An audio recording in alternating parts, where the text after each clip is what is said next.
There's a question people are busy asking. Man, can I ask you that question? What? Can I ask you that question? What is it? People are asking, how did Juanita Moss get your number? How did what? Juanita Moss, how did you get your number? How did you get my number? Yeah.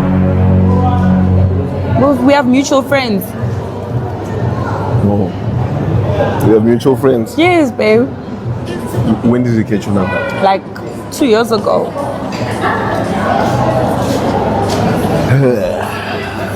What? I'm being honest. And this was even before I even met you. He's my friend. So why did he call out of the blue? I don't know.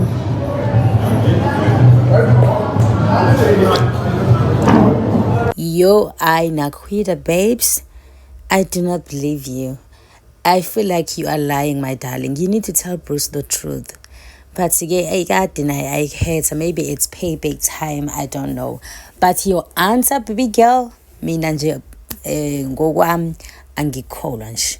Uqale wathi he's a mutual friend, and then boom, he's my friend. Hayi bona Nakwita. Hayi ngeke guys.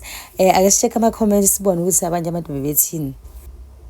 Uthi lona Casper Vest tried to warn bro.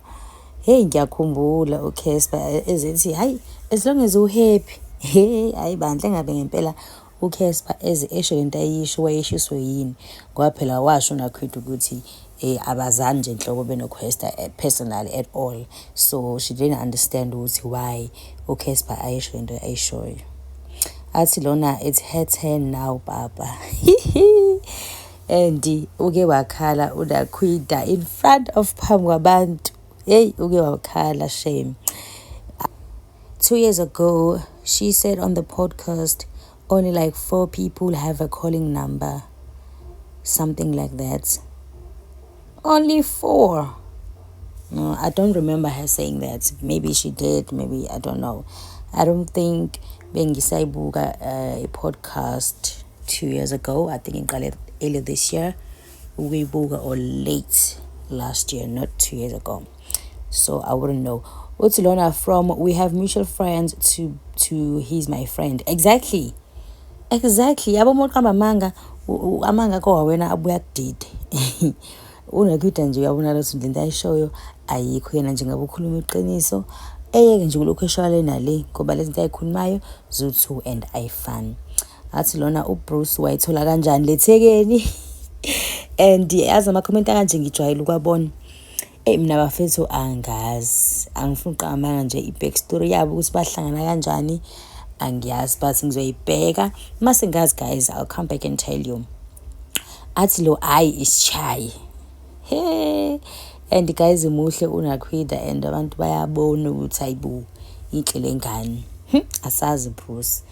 Athi lona uNakwita 10 uBruce 0. Ayike siyawina ke as amantombazane ilo team yabafana iyaluza ke this time ithi nisiwinayo. Uthi lona she was calculating her answer. Exactly guys, like wonke umuntu ozobuka le video leya uzobona ukuthi nje uNakwita she's lying or akakwazi ukuchaza. Athi lona leave at the football before the football leaves you. Hey nkosiyama ngazi nokushuthi bathi ulo uBruce akamye kuNakwita angazi. Nakho lana ngesikhathi ukwezba ethi kulokhuzana ethi kuBruce as long as you are happy. Engabe ngempela uCasper wayiboneni or wayezweni safisa ukwazi namanje. Athi lona he hit for sure. She's too defensive. Bafethu asazi ngempela ibona bo2 abaziyo. Athi lona manje having mutual friends means she must have his number. Exactly guys. Phela ngithi uthe mutual friend wabuye washintsha ukuthi no he's my friend. So yeah. So shooting akhe number yakhe because they are friends. Ugcine sesho njalo. Athi lona look at her body language, face, eyes, lips. She's definitely lying. Repeating a question you heard and the words that's a sign for someone who's definitely lying. I am so glad ukuthi lento engiyibonayo angiyiboni ngedwa, and ngeke guys sonke sibe baningi kasisho into eyodwa engekho. Kule mpendulo yanaKhwita kukhona khona okwamanga kuyona, noma ngewona amanga konke, but khona akuyiqiniso akangakusho for sure. She said, she once said 15 men did a train on her in one night. Hayi ke ngiyaqala ukuzwa le man guys, wayisho ke blonde le ngabe mhlawumbe wayisho podcast or what. Guys asazi. Bemaniki ke ama comments guys, but from me that's it for now.